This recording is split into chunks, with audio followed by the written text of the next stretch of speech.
You're listening to the Ultra Leadership Podcast. To leave a lasting legacy, you must break out of the status quo and go beyond usual and ordinary.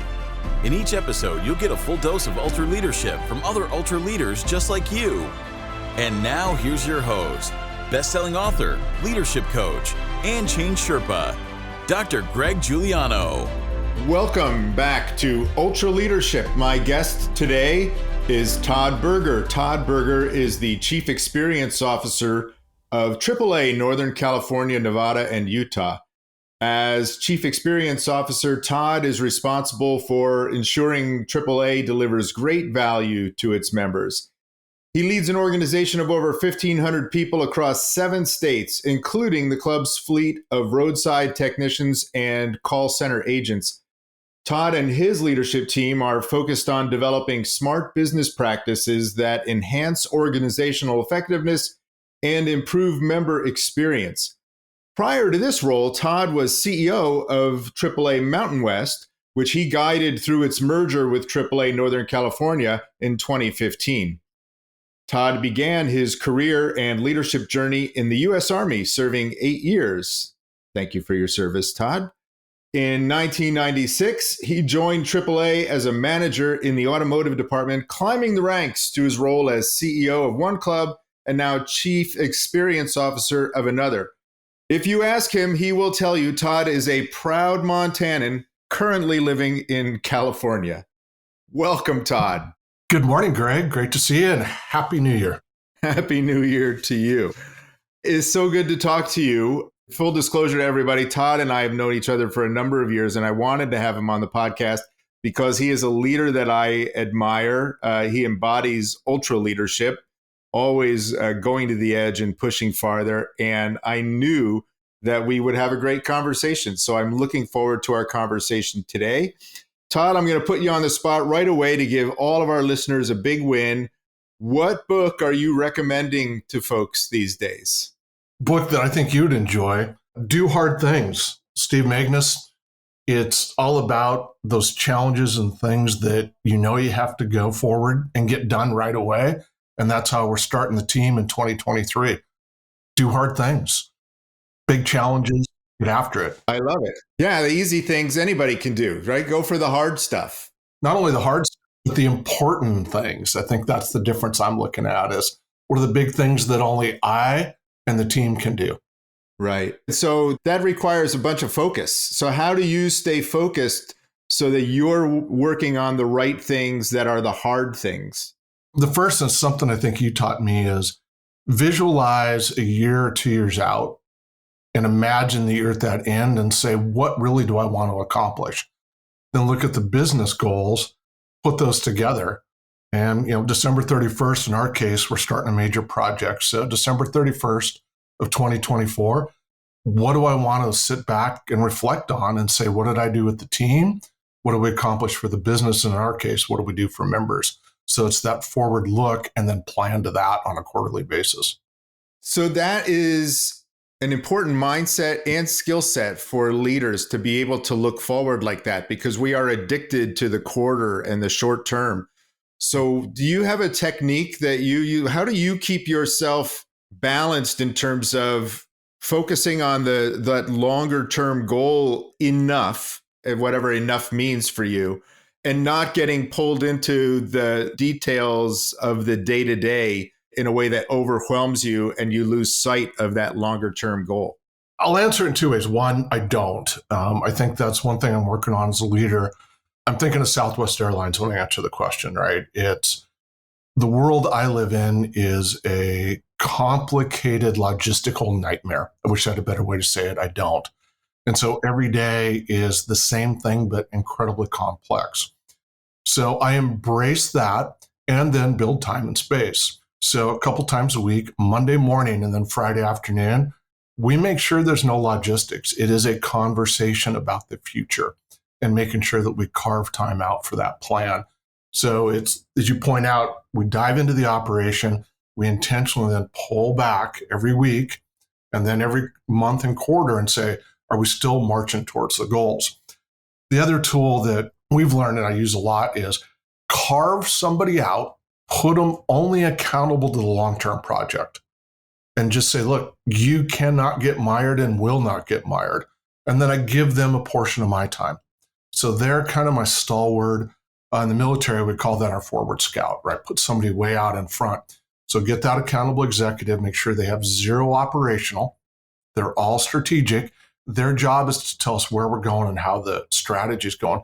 Let everybody else get mired in the ops and then pop up, take a look, and back down. It works pretty well. And how we do that is we share a tactical action plan on a quarterly basis. In one page, hey, how we doing? We have 2 measures we're using, incredibly simple for this massive project, and it works. We only have to report on 2 things every week. Are we good or bad? We can assign resources, not a lengthy conversation, an important conversation. That kind of, those routines and rituals create tremendous alignment. I would imagine that that's very empowering for your team.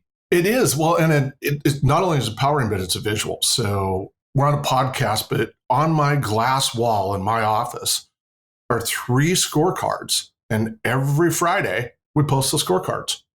You have no question, just visual, we send them out. So you visually know where you are. Strategically, you know what you're shooting for because there's your goal. And then third, there's a conversation. And it's not always perfect. In fact, I like when it's not perfect so you can discuss, do we need to move resources? What do we need to do? It's the debate and the discussion of that journey that I find is almost more important than anything else. Yeah, and there's a transparency there that creates some safety for the team. It's like you can't come in and say something is green if it's on the board. No, it's not. It's not green. So let's talk about it, right? And that, I think, elevates what you can get out of your leadership team, because they're talking about, like you said at the beginning in Steve's book, Do Hard Things, right? You're having the right conversation about the right things in the right way. You're not talking about something that doesn't really matter. You're working collaboratively as a team to solve a problem. Yeah. You've probably seen the meme on Instagram. Somebody does a crazy thing, but did you die? It's kind of the same with us. But did you hit the goal? That was great. You had this wonderful week and did this thing, but are you marching towards the strategic goal? Why? That's how we're going to serve members. And here's the business case. So we're just asking that question every week. Great. Was this forward progress to what we said we were going to do? So I find the visual scorecard's a great place to start. And we're careful. That's not the be all end all. There's details, emotion, and real people behind those numbers. But that's the best way to have the conversation, is looking at that dashboard for us. Yeah. So you've been around for a while and you get lots of advice. So what's the worst leadership advice you've ever heard someone give? I had thought about this a little bit. All advice is good, whether you use it or not, it's different. And actually what it was for me in the Army, a drill sergeant, I don't remember his rank, but I just can picture this guy, very large, smoky bear hat, scary as hell. And it was the mission's the only thing. Burger, complete this mission. You got to do this. It's it, end all, get it done, live or die. And it's so far from not only our reality now, but the world we live in, but less the people. And so it's the worst advice I've ever gotten, and honestly don't follow it anymore. The mission, it's there, maybe even third on the list at this point for me. There was a book a few years ago, right, about the balance of the mission and the men, right? And so as the leader, you need to be balanced around, knowing our mission is important, but taking care of the people that you rely upon in order to deliver, to achieve the mission, as important or more important. Oh, yeah. I think there's been a switch. Yeah, the mission, the men, and me was the title of the book, former Special Forces officer. Exceptional writing, definitely time and space. Maybe, 10 years ago, 20 years ago, it was clear. Resilience, COVID. I think Greg even credits you on the next normal. It is simply the people, because you're going to need to repeat. And this is a long-term journey for the individual, hopefully your company and the mission. So you've got to look at this from a resilience standpoint and a mindset standpoint over decades, if not 100 years now, versus one single mission. And so that taking care of people, understanding them, and understanding how you have in this case, an unfair competition or unfair advantage in the marketplace is more key than a single win. That's gone. Southwest Airlines, top of mind. Yeah, a stock price, great, but you may have just destroyed your brand.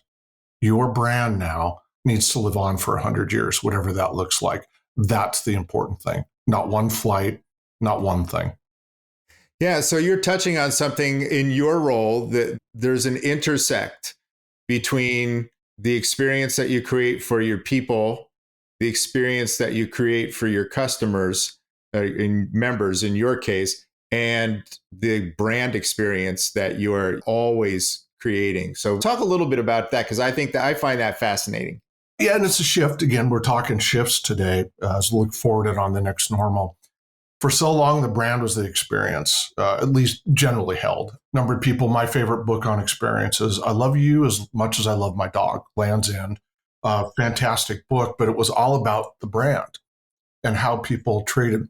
Then on the other side, you have the Nordstrom story. Somebody comes in with tires and says, I want to exchange these tires. And the Nordstrom salesperson actually found a way, even though they didn't sell tires, to take the tires back and make the customer happy. That intersect has changed in my mind. So at least with AAA, speaking specifically, the brand is about service. Well, the team member who's going to do the service, in this case, usually the driver, sometimes the call receiver, is the most important point. There's just no way around it. That delivery at the roadside is it.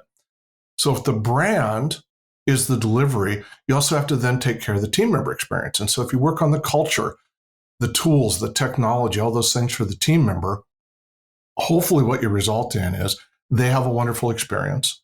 They deliver an amazing experience to the member, which is your brand. Southwest topic du jour, let's use it again. Doesn't matter how fancy you are, doesn't matter how friendly your pilots are. The actual job of an airline is safely get you from one point to another. Yeah, you can be happy, but if you can't do that, you can't deliver. They took the power away from their pilots and front staff to deliver. It's all centralized with horrible technology. So what we've done in AAA is actually push everything down. So the brand, honestly, is time to scene, right? Response time. You just want a truck with a trained professional to show up as fast as they can to service you or your family. So we put all our effort on the training and the experience of that, in this case, driver. That follows up with the team member then, all equates in a nice triangle. Working those three together is great.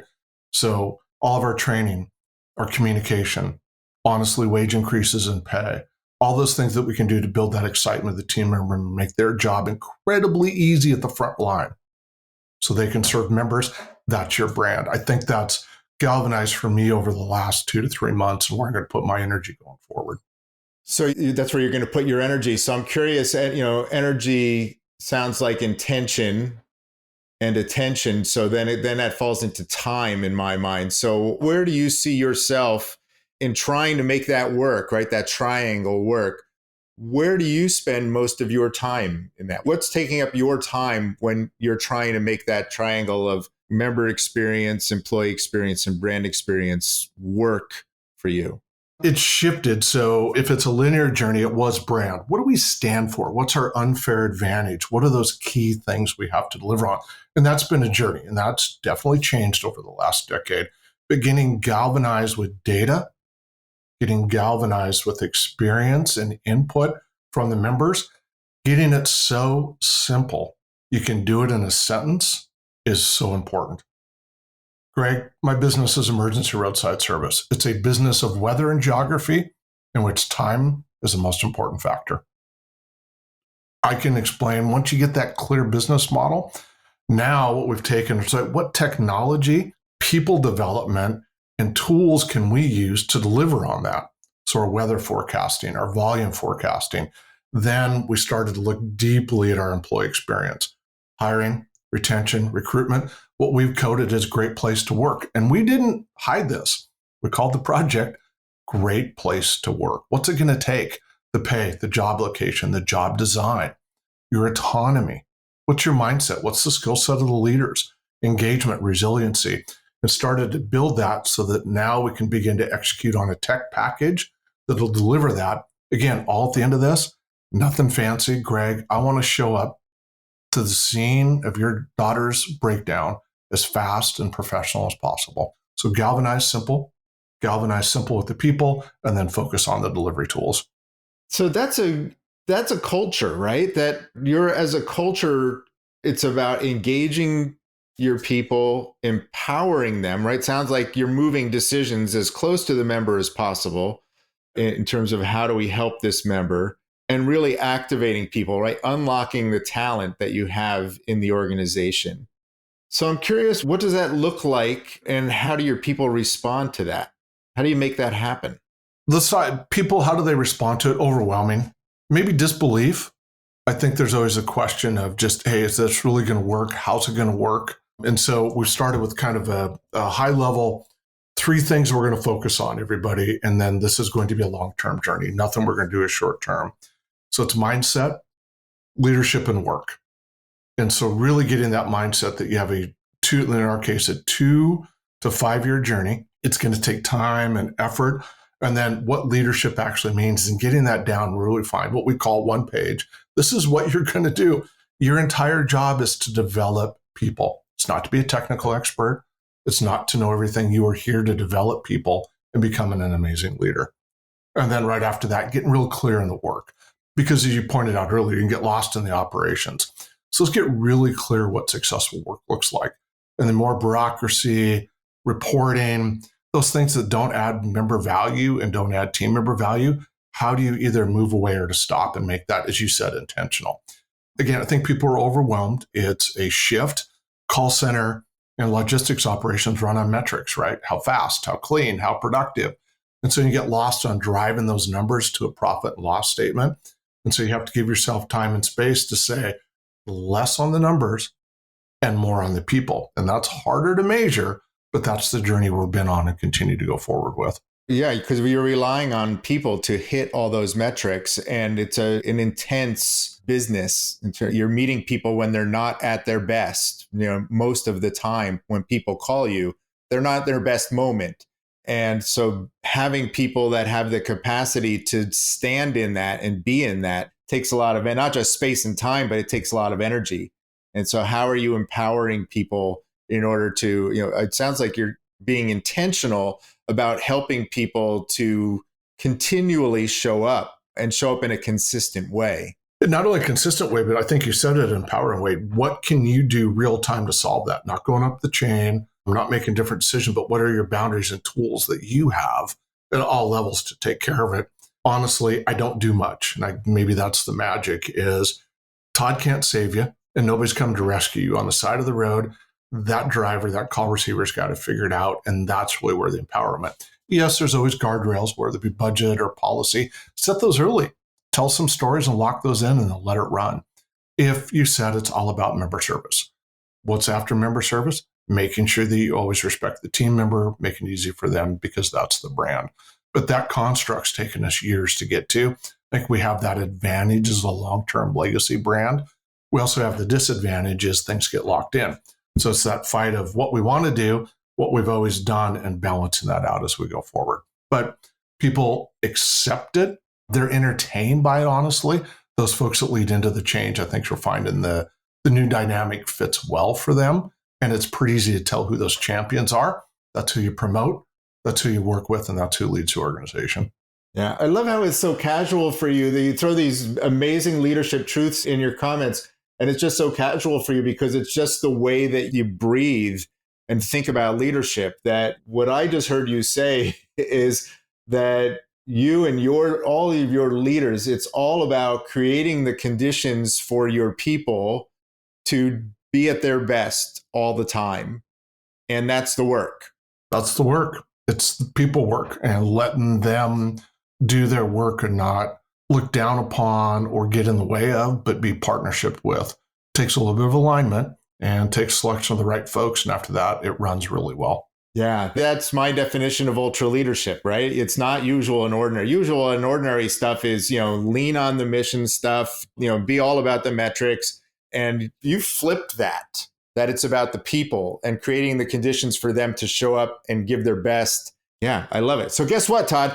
We have already gone through all of our time and I'm only halfway through what I want to talk to you about. So I'm going to ask you to stick around and we've got to do a second episode because I've got a whole bunch of other things that I want to ask you. So we're going to close this one out.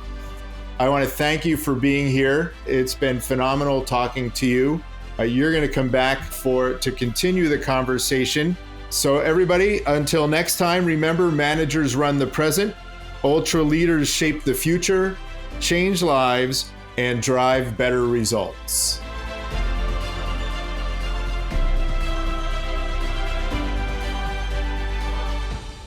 This is thepodcastfactory.com.